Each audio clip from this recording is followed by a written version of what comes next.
Que a paz de Jesus, que é toda misericórdia, esteja no coração de todos vocês. Amém. Tema do nosso encontro da família, 14º de 2015, é a experiência da misericórdia de Deus na família. E quem teve a graça, está tendo a graça de estar aqui desde sexta-feira, desde a Santa Missa, da adoração, tudo que aconteceu ontem à tarde, e o que nós ouvimos e experimentamos também hoje pela manhã, nada mais é do que a misericórdia de Deus nos envolvendo,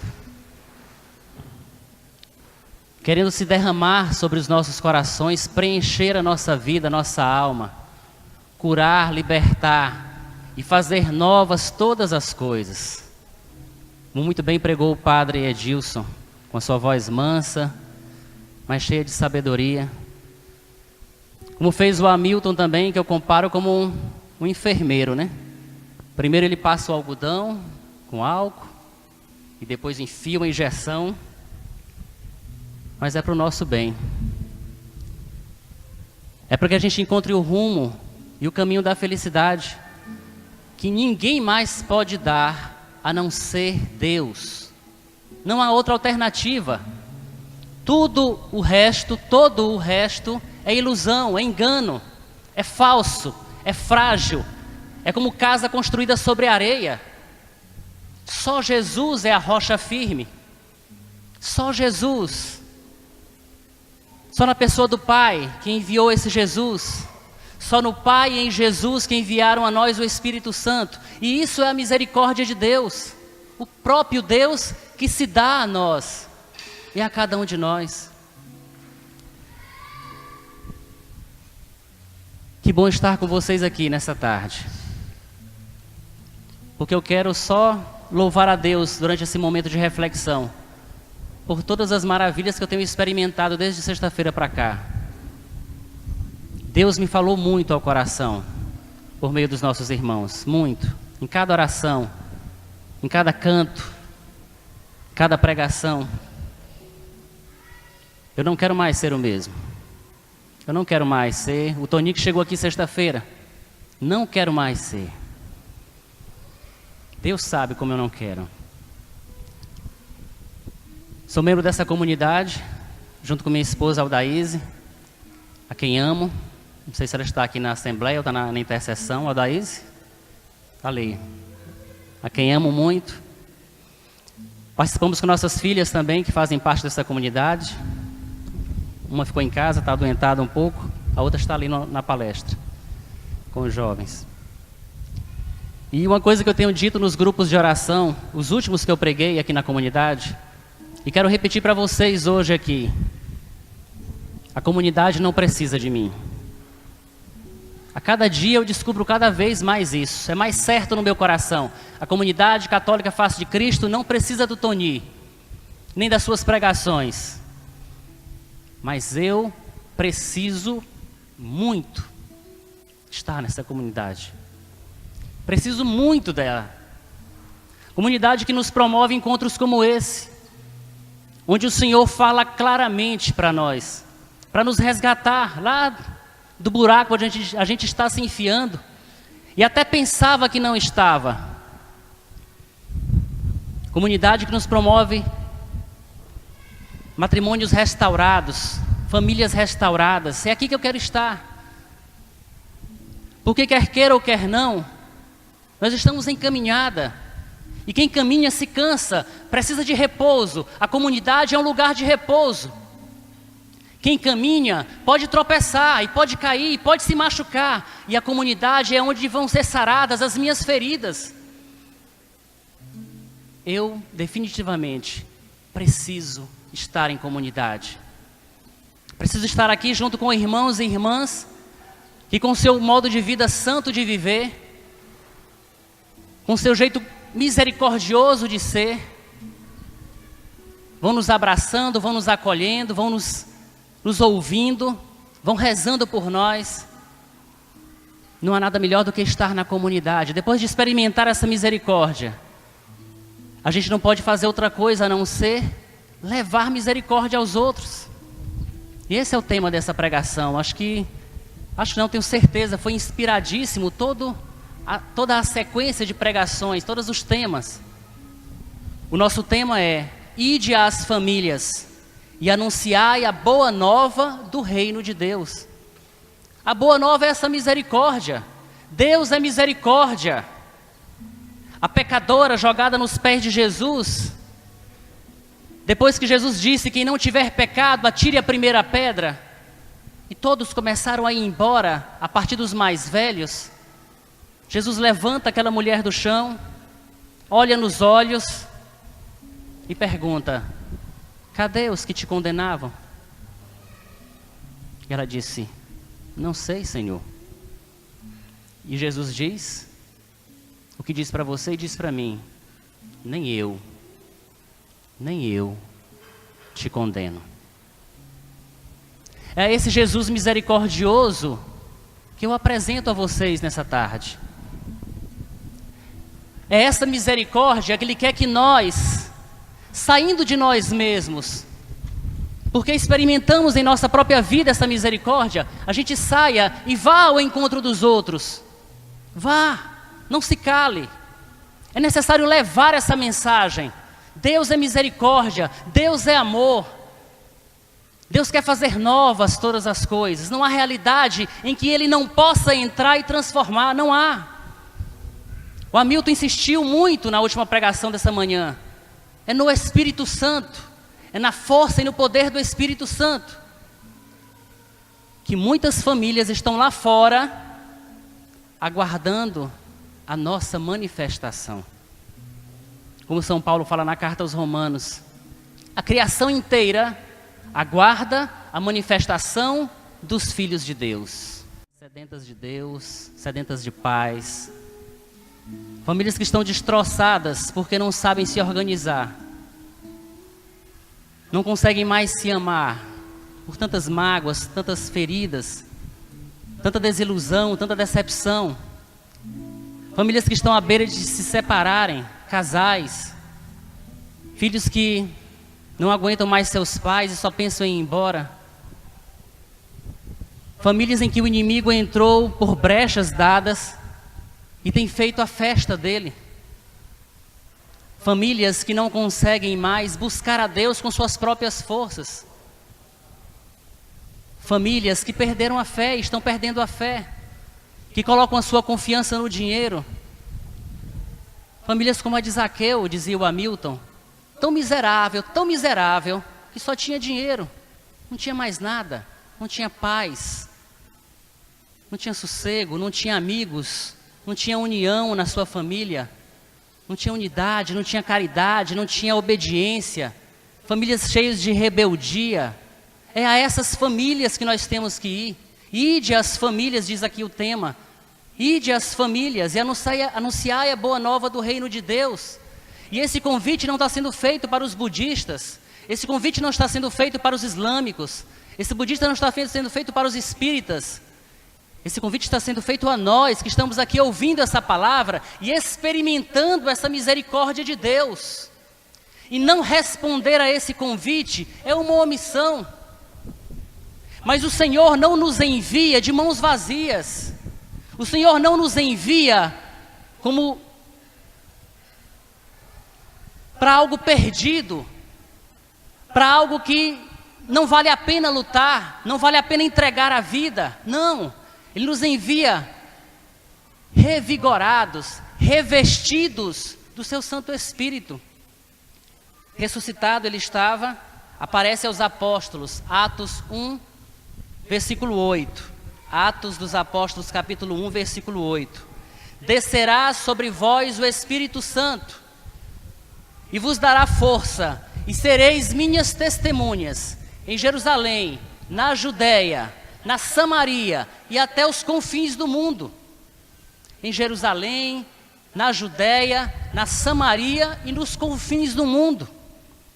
Com a força que o Espírito Santo vai dar.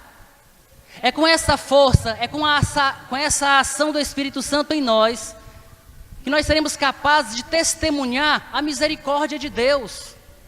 Nenhum de nós é incapaz, Nenhum de nós pode dizer e se omitir dessa missão de ir e anunciar. Todo batizado no Espírito Santo é chamado.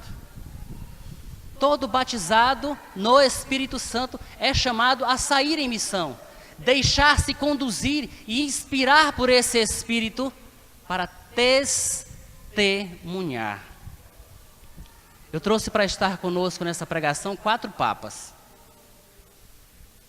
E veja como eles, com a palavra deles, que eu escolhi semana passada, sem conversar com nenhum dos pregadores que passou por aqui, veja como estamos todos em sintonia e é o mesmo Espírito que conduz a todos.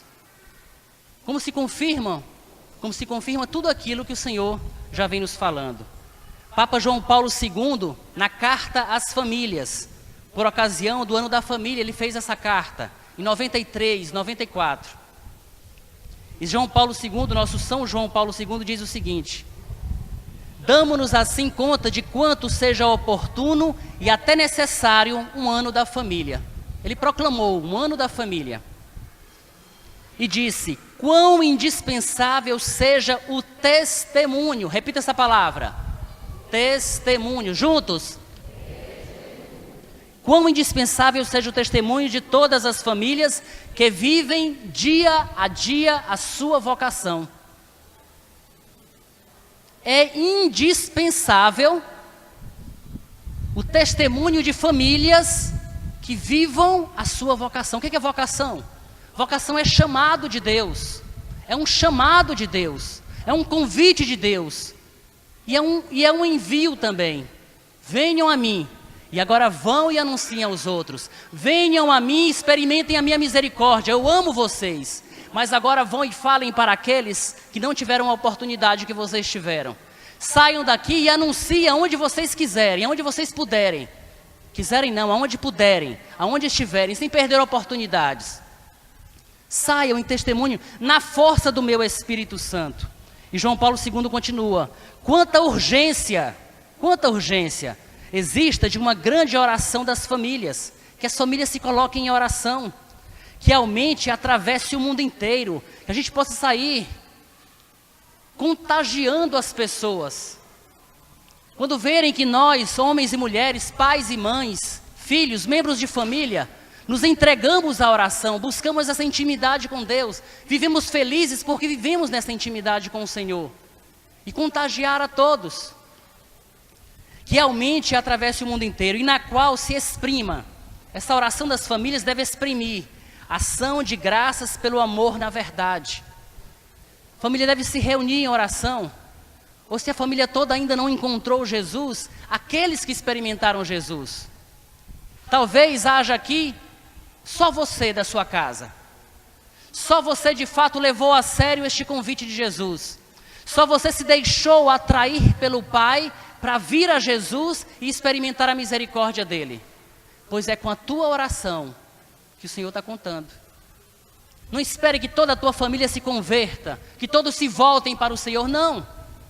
Está sendo necessário primeiro, hoje, a resposta tua e minha. Minha resposta e a tua resposta. O Senhor está contigo, você não está só. O Espírito Santo descerá sobre vocês e vos dará força. Creiamos disso. É palavra de Deus, não é palavra de homens. A minha palavra é falha, a palavra de qualquer homem é falha, mas a palavra de Deus não erra, não se engana, não mente. Ela se cumpre, basta que eu acredite. E João Paulo II continua. Essa oração deve exprimir uma efusão do Espírito Santo. Olha que belo, foi tudo que a gente ouviu hoje de manhã. Efusão do Espírito Santo. O que é efusão? É o Espírito Santo transbordando, encheu tanto o nosso ser inteiro, corpo, alma, que transborda. A nossa oração deve nos levar a um transbordamento do Espírito Santo. E onde a gente vai, esse Espírito Santo se derrama. Pedro entrou na casa de Cornélio, um centurião romano. Romanos que oprimiam o povo de Israel, dominavam sobre aquele povo, cobravam impostos pesados. Mas Pedro foi anunciar. Isso já demonstra o que? Misericórdia de Deus. Pedro havia experimentado a misericórdia de Deus. Deus era um homem experimentado da misericórdia de Deus e por isso ele não podia se conter. Ele tinha que levar essa misericórdia a todos. Ele compreendeu que essa misericórdia tinha que ser levada, tinha que ser passada a outros. E ele começou a pregar, porque foi convidado por Cornélio. Estava reunida a família, os amigos, os vizinhos, os parentes de Cornélio. E ele começou a pregar a palavra, capítulo 10 de Atos dos Apóstolos. E foi pregando, daqui a pouco, mal estava acabada a pregação, as pessoas que estavam ouvindo a pregação de Pedro começaram a orar em línguas, começaram a profetizar, a manifestar concretamente a presença do Espírito Santo. Eles estavam experimentando pela palavra de Pedro a efusão do Espírito Santo. Esse Espírito Santo que transbordava de Pedro encheu a alma daquelas pessoas e elas começaram a glorificar a Deus, movidas pelo Espírito Santo. E assim tem que ser cada um de nós. Temos que chegar nos ambientes como Maria Santíssima chega na casa de Zacarias e saúda Isabel. Shalom. Capítulo 1 de Lucas. O que diz a palavra logo em seguida? Isabel ficou cheia do Espírito Santo. Ficou cheia do Espírito Santo. O que Maria fez? Nem pregou. Maria só disse paz. Shalom quer dizer paz. Bênção de Deus. Shalom. Maria, transbordante do Espírito Santo, cheia da graça, cheia de graça, onde ela passava. No dia de Pentecostes, Atos 1 e Atos 2. Atos 1, versículo 12 a 14, diz o seguinte: Maria estava reunida no cenáculo em Jerusalém com os apóstolos, discípulos e discípulas. Oravam unanimemente. Depois de citar o nome dos apóstolos, o único nome de mulher citado após os apóstolos, de Maria. E o que aconteceu com aqueles homens e mulheres reunidos no cenáculo em oração? Com suas famílias, com certeza. Pedro era casado, a gente sabe disso. O Espírito Santo se derramou sobre eles. E aconteceu ali uma efusão do Espírito Santo. As nossas famílias precisam ser famílias onde a graça da efusão do Espírito Santo acontece e se manifesta. Porque a partir dessa presença poderosa do Espírito Santo, nós conseguiremos dar testemunho da misericórdia de Deus. Onde quer que a gente vá. É tão bonito no final do Evangelho de João, antes desse acontecimento, que diz que os discípulos, os apóstolos, estavam com as portas fechadas, por medo dos judeus. Medo. É o que nós temos também, muitas vezes estamos fechados em nós mesmos, por medo. Não anunciamos Jesus por medo.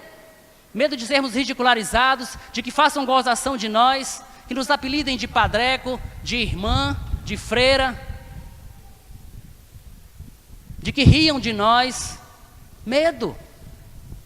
Mas quando o Espírito Santo veio, a primeira coisa que Pedro fez foi abrir as portas, as janelas, e fez uma pregação que converteu 3.000 pessoas. 3.000 pessoas aderiram à fé naquele dia. Pelo menos 3.000, é o que diz a palavra, em Atos 2. Assim também cada um de nós, e o Papa exorta, famílias que orem e que queiram exprimir essa ação de graças pelo amor que é Deus no nosso meio e a verdade que é Ele mesmo, que queiram ser cheias do Espírito Santo e que queiram manifestar Cristo ao mundo. Colossenses capítulo 3, versículos 1 e seguintes. Carta de São Paulo aos Colossenses, capítulo 3,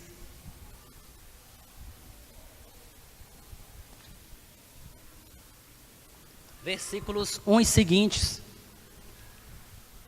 Somos chamados a testemunhar Jesus ressuscitado, a testemunhar a sua misericórdia. A palavra diz assim, por si só, ela diz o que é dar testemunho de Jesus. E em primeiro lugar, esse testemunho é aderindo a Jesus.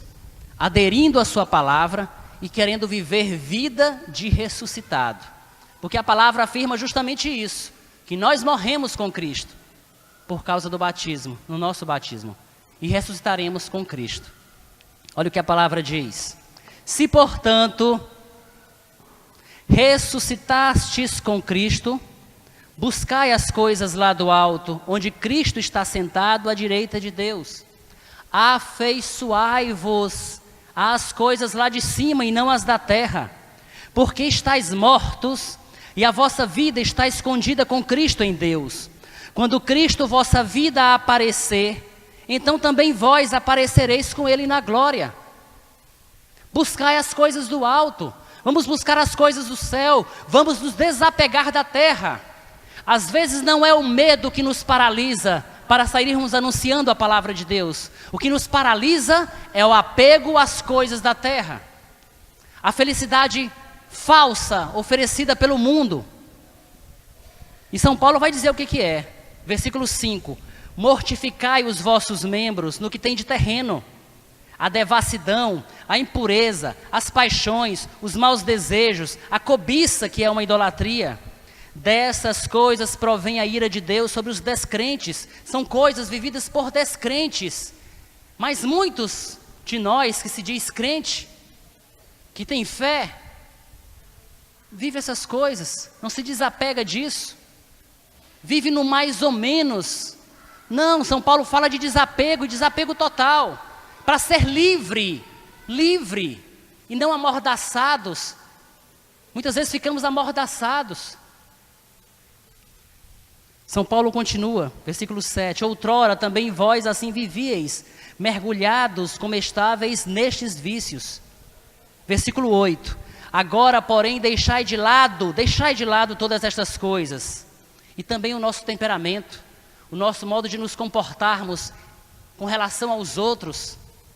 Deixai de lado toda ira, animosidade, maledicência, que é a fofoca, maldade, palavras torpes na vossa boca, imoralidades, palavrões, piadas sujas. Tudo isso é perca de tempo.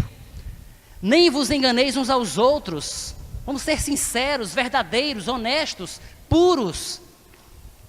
E nem vos enganeis uns aos outros. Vós vos despistes do homem velho. A misericórdia de Deus faz isso conosco. Vós vos despistes do homem velho com seus vícios, e vos revestistes do novo, que vai restaurando, que se vai restaurando constantemente. É um processo. Por isso que o Hamilton dizia para aquela pessoa: não é um conselho dado em 15 minutos de conversa que vai resolver a vida de alguém. Mas, irmã, vem caminhar, se engaja na igreja, seja na face de Cristo, seja outra comunidade, seja outra pastoral, mas se engaja na igreja, se envolve com a igreja, se aproxima de Jesus para ouvir a palavra, como dizia o Prado Edilson hoje na pregação de ontem. Se aproxima de Deus para ouvir a palavra, porque esse revestir-se de Cristo é um processo, não é da noite para o dia, não é no estalar de dedos. O estalar de dedos é só para despertar. Acorda, Tony, acorda, vai começar um processo.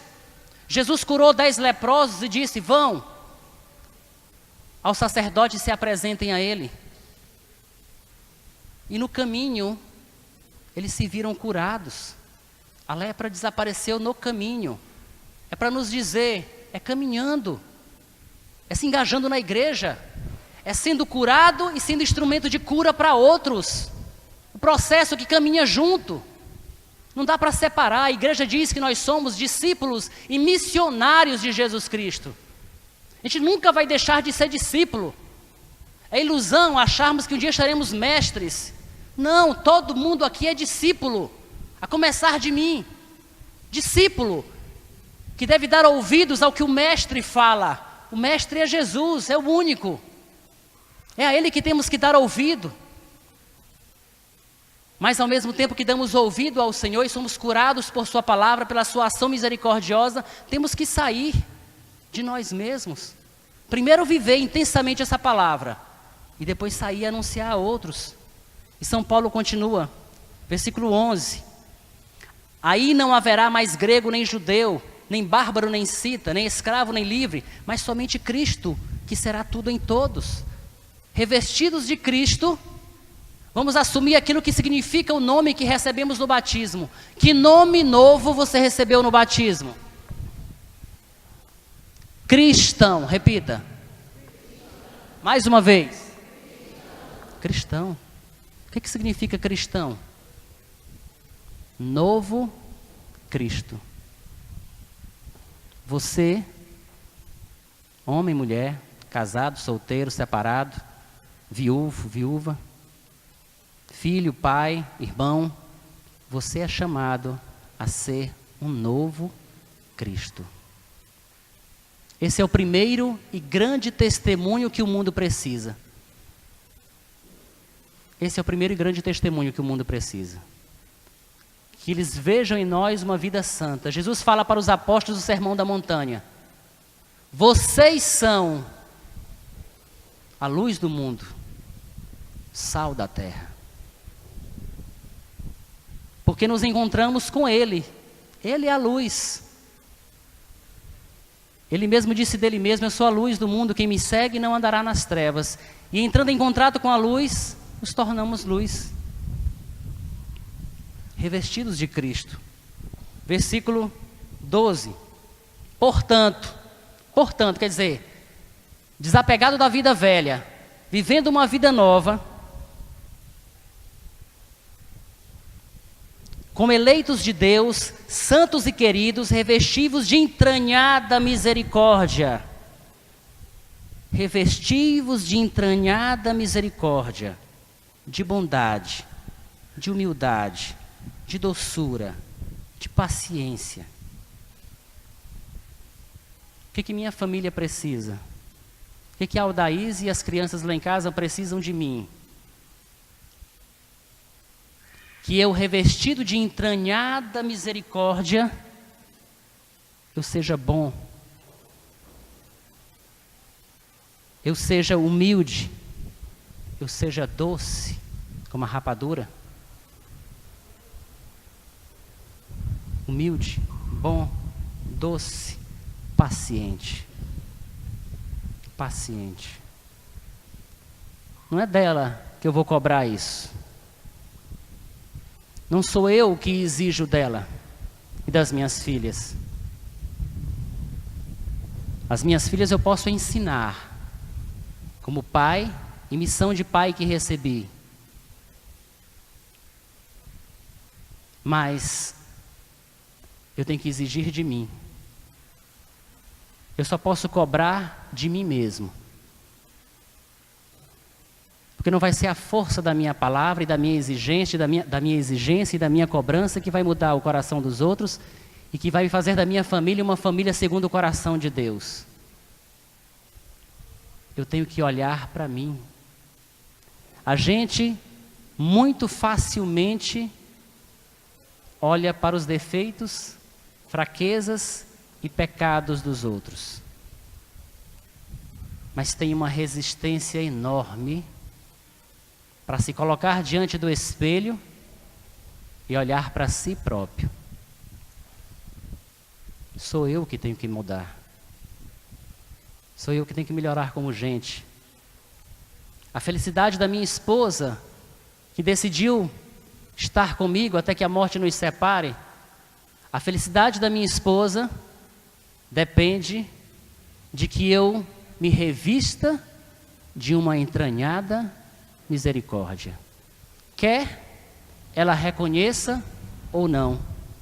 Quer isso influencie na conversão dela ou não. Quer ela me elogie ou não.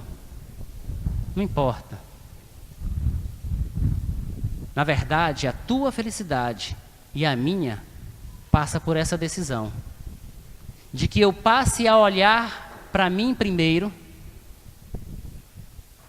para depois querer ser luz para os outros. Tira, Tony, de Jesus para mim. Se você quiser que seja para você, também pense assim. Mas eu penso comigo. Lá no Sermão da Montanha. Tira, Tony, primeiro a trave que está no teu olho. se você quer ajudar a tirar o cisco que está no olho do teu irmão. É assim que eu compreendo aquela palavra. Eu não posso ler de outra forma. No meu olho, há algo muito maior do que o cisco que está no olho do meu irmão, da minha irmã. Isso é misericórdia. Isso é ser entranhado de misericórdia. Suportai-vos, versículo 13, uns aos outros e perdoai-vos mutuamente, toda vez que tiverdes queixa contra outrem. Como o Senhor vos perdoou, assim perdoai também vós. Mas, acima de tudo, revesti-vos da caridade, que é o vínculo da perfeição. A caridade, a misericórdia, é a mesma coisa. É o vínculo da perfeição, é o que nos faz perfeitos, é o que nos faz responder aquele outro imperativo, aquela outra ordem de Jesus. Sede perfeitos como vosso Pai Celeste é perfeito. E eu só posso isso na força do Espírito Santo. Numa vida de oração pessoal, conjugal e familiar e comunitária. Oração pessoal, conjugal, com a minha família e com a minha comunidade. Só assim eu vou conseguir viver essa palavra que Jesus me convida a viver.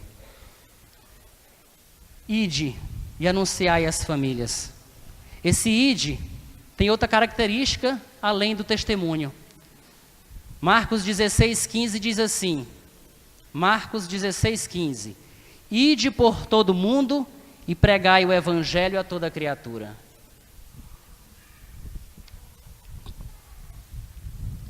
Pregar, sou chamado a pregar. Todos nós somos chamados a pregar, não se assuste com isso não. Mas você também é chamado a pregar. Eu trago outro Papa para estar conosco, o Papa Francisco, na sua exortação apostólica Evangelii Gaudium, que significa a alegria do Evangelho. Em 2013 ele escreveu. Eu ainda não li esse documento todo, folheei algumas páginas, e delas eu colhi isso aqui. Olha o que o Papa Francisco diz. Evangelizadores com espírito quer dizer evangelizadores que se abrem sem medo à ação do Espírito Santo. Olha o Papa, outro Papa nos falando sobre o Espírito Santo. Evangelizadores com espírito quer dizer evangelizadores que se abrem sem medo à ação do Espírito Santo.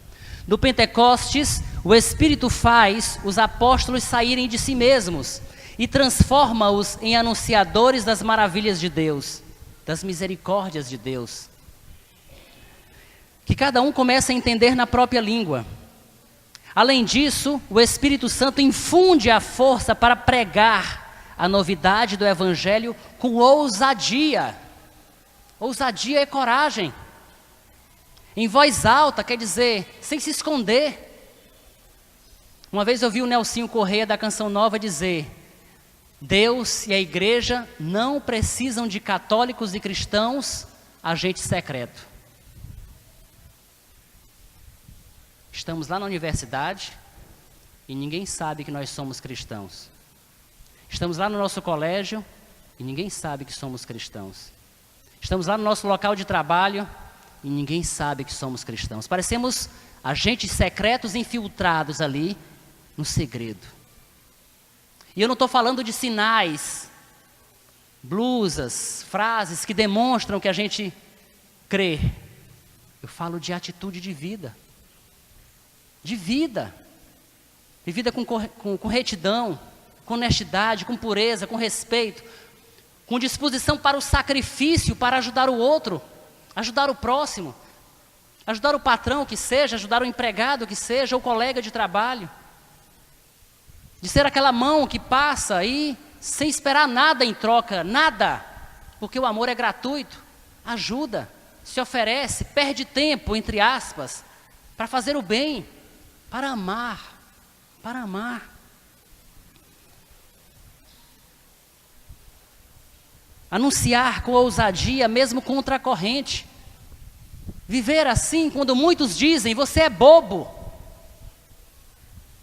Tira também um pouquinho para você. Ninguém vai nem notar.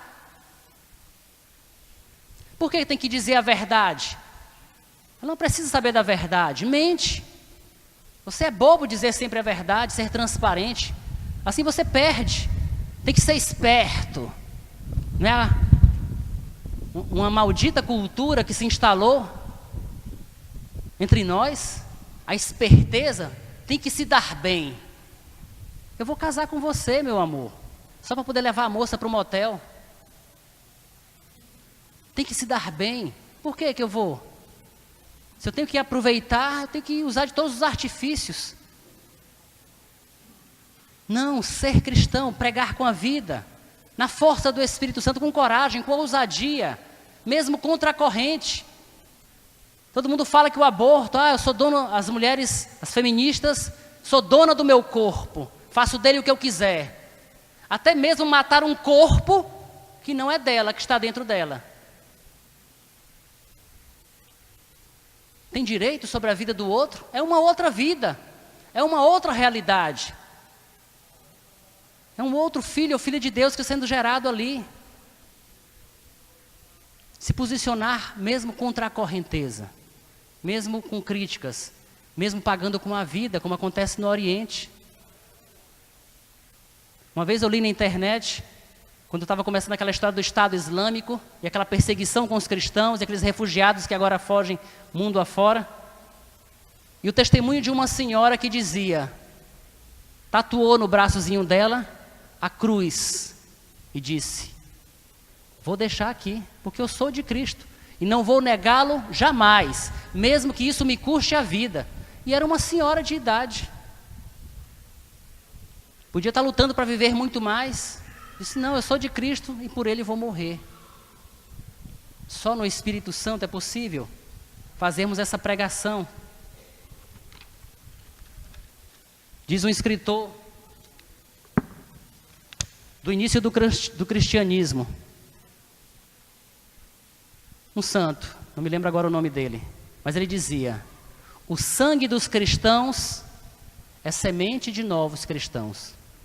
Quanto mais Roma perseguia os cristãos, os jogava na arena para serem mortos pelos leões, mais pessoas se voltavam para Deus, mais pessoas se convertiam a Jesus Cristo.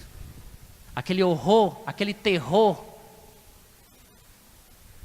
despertava mais fé, pelo modo como os cristãos iam para as cruzes, iam para as fogueiras e iam para as feras, louvando e bendizendo a Deus, e não renegando o nome de Jesus. Nós, por pouca coisa, basta sabermos que tem 3, 4 na nossa rodinha, que não são de igreja, e a gente já tem medo de expressar a nossa fé. Já nem passamos diante da igreja e com vergonha não fazemos mais o sinal da cruz, em honra e louvor a Jesus sacramentado que lá está. Por vergonha, por medo. Precisamos do Espírito Santo. Nós que temos experimentado a misericórdia de Deus não podemos ficar calados. São Paulo viveu essa experiência da misericórdia e não se calou. O padre leu essa passagem, mas eu vou lê-la novamente. 2 Coríntios capítulo 5, versículo 14 e 15. 2 Coríntios 5, 14 e 15. O amor de Cristo nos constrange, considerando que se um só morreu por todos, logo todos morreram. Sim, Ele, Jesus, morreu por todos, a fim de que os que vivem, já não vivam para si, mas para aquele que por eles morreu e ressuscitou. Porque Jesus não ficou na morte. Ele está dizendo para nós, vocês também não vão ficar na morte.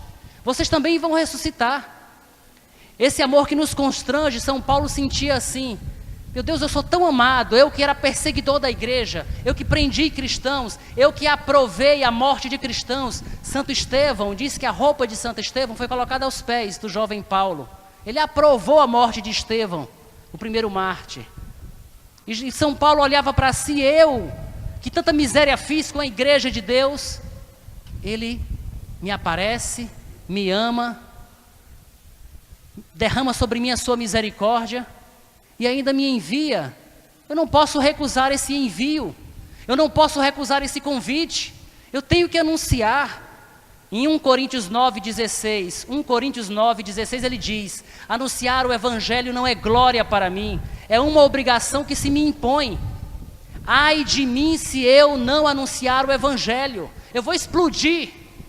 Entre linhas, acho que ele pensava assim: esse amor é tão grande dentro de mim que eu tenho que passar, eu tenho que falar dele, eu tenho que anunciar esse Jesus, eu não posso me calar. Ai de mim se eu não anunciar, eu morro. É muito amor para um homem só. E nós deveríamos estar sentindo a mesma coisa. Nós deveríamos estar experimentando a mesma coisa. Os discípulos de Emaús, capítulo 24 de Lucas, vinham voltando tristes e abatidos para sua aldeia, Emaús, que fica mais ou menos 12 quilômetros de Jerusalém. Jesus aparece no meio deles, eles não o reconhecem e pergunta: o que foi que aconteceu? Por que vocês estão tristes? E eles começam a relatar: você não sabe? Aquele que nós esperávamos que fosse salvar Israel, hoje já faz 3 dias que está morto. Acabou nossas esperanças. E Jesus diz: como vocês são lentos para entender as Escrituras. Padre Léo, numa pregação, disse: como vocês são burros, Jesus queria dizer, para entender a Bíblia, a palavra de Deus. Vocês não viram o que os profetas falaram? E a partir dos profetas, Jesus começou a dizer para aqueles discípulos. Uns dizem que eram 2 discípulos, uns dizem que era um casal que voltava para casa. Cleofas é o nome de um deles. O outro discípulo, não sabe se é discípulo ou discípula, não diz o nome. E Jesus começou a falar, e já estava chegando a noite, a caminhada é longa. Imagino que umas 3, 4 horas de caminhada, 12 quilômetros, né? Quem faz caminhada aí deve saber, medir isso aí. E quando Jesus fez que ia passar adiante, eles disseram: fica conosco, passa essa noite, já está de noite, fica conosco. Eles queriam ouvir mais. E sentam à mesa para jantar. Jesus pega o pão e parte, e dá graças.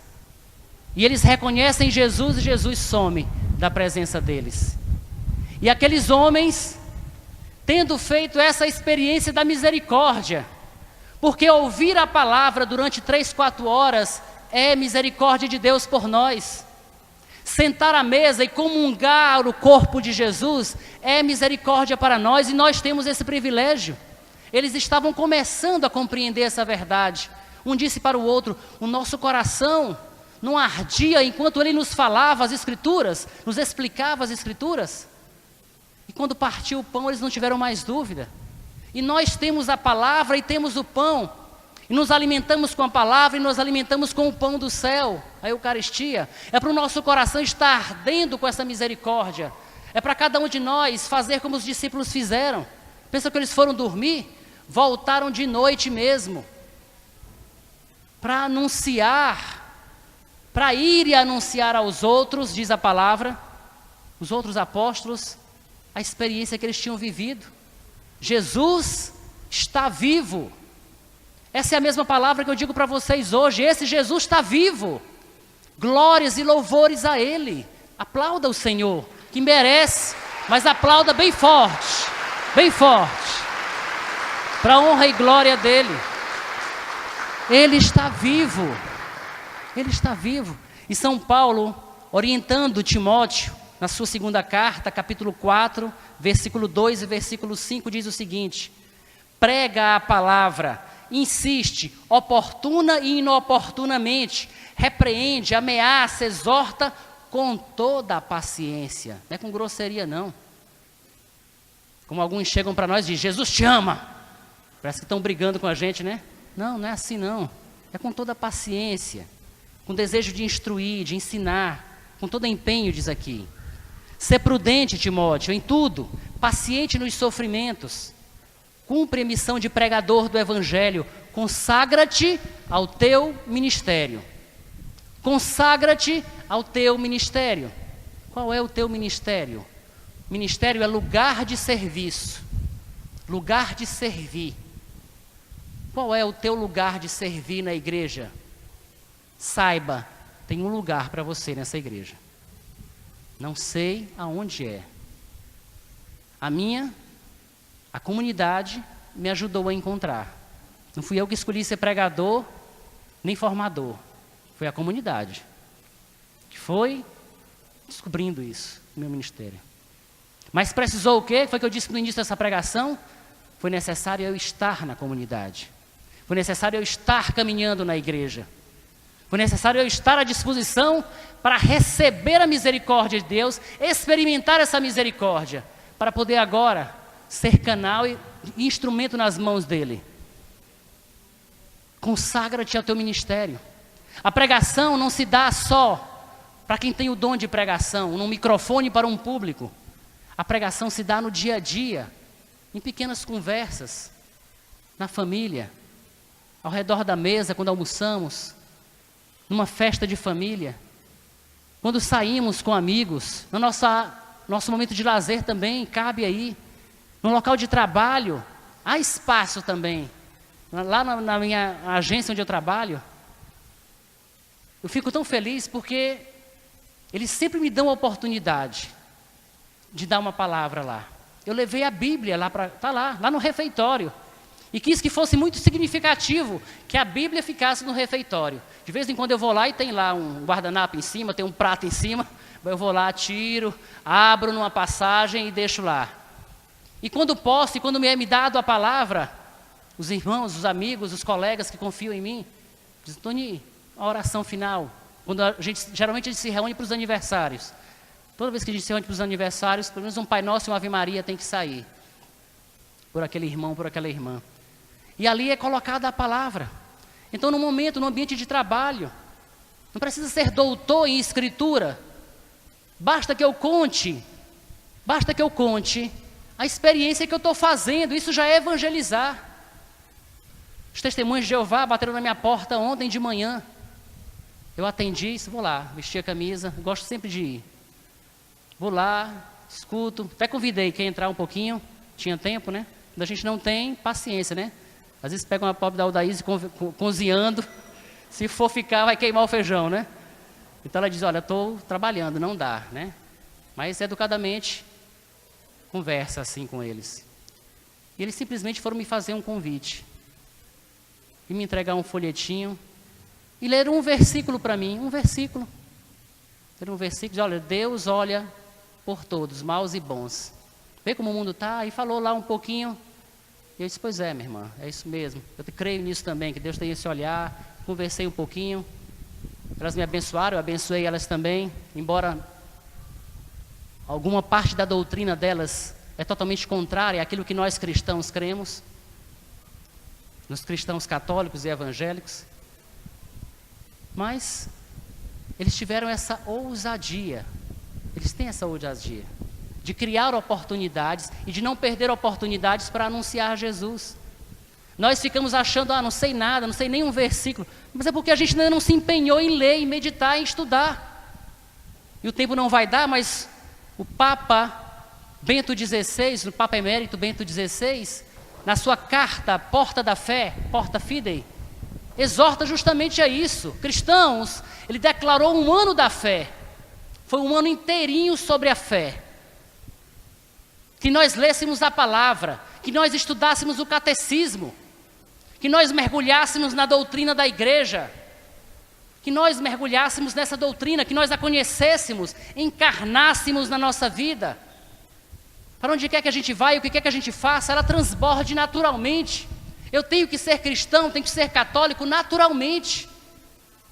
Naturalmente, sem forçar. Mas é preciso eu estar cheio. É preciso eu buscar, eu preciso me esforçar. Já passou o tempo dos cristãos que ficam só ouvindo a palavra do sacerdote aos domingos. É muito pouco, é muito pouco. Você suportaria comer uma vez por semana? Você não faz menos de 3 refeições por dia? No mínimo 3 você faz. Suportaríamos ficar sem alimento para o nosso corpo uma semana? Só aos domingos comer? Por mais que fosse um belo churrasco? Não suportaríamos, o nosso corpo não aguentaria. E eu digo para vocês, as nossas almas estão definhando por falta do alimento espiritual, que é a palavra de Deus. E a gente não despertou para isso ainda. Mesmo quem aqui é analfabeto e não sabe ler, deve conhecer alguém que saiba ler. Sabe pelo menos ouvir. E nem para os surdos mais é desculpa. Em todos os congressos que a gente vê, principalmente da Canção Nova, está lá. Alguém na linguagem dos sinais. Para quem não escuta, poder também absorver este alimento espiritual. A nossa alma precisa. Se não nos alimentarmos dessa palavra diariamente, seremos cristãos desnutridos. Imagina aquela imagem que todos nós já vimos na televisão, das pessoas que passam fome na África.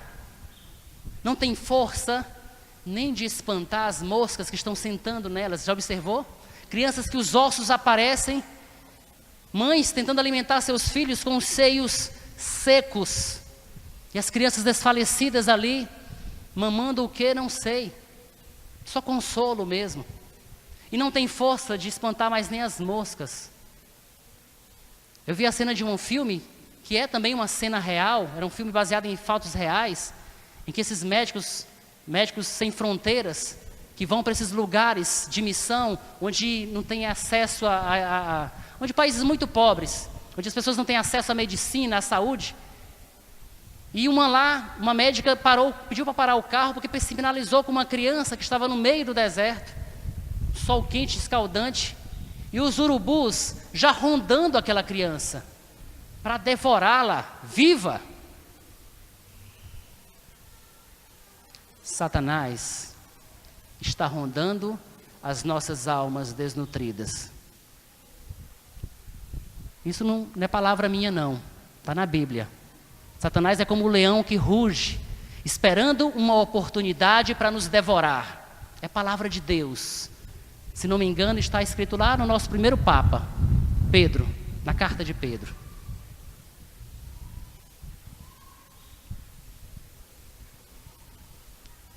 Vamos nos revestir de entranhada misericórdia. Tem uma palavra que eu procurei e não encontrei, para poder dizer para vocês a passagem. Mas essa palavra diz o seguinte: o julgamento final vai ser sem misericórdia para quem não praticou a misericórdia. Mas a misericórdia triunfa sobre o juízo. Quem não praticou a misericórdia, quem não busca praticar a misericórdia, já se condenou. Não vai ser Deus que vai nos condenar, não. Já está se condenando. Mas quem se empenha com todas as suas forças e abre o coração para que o Espírito Santo de Deus o impulsione a viver a misericórdia,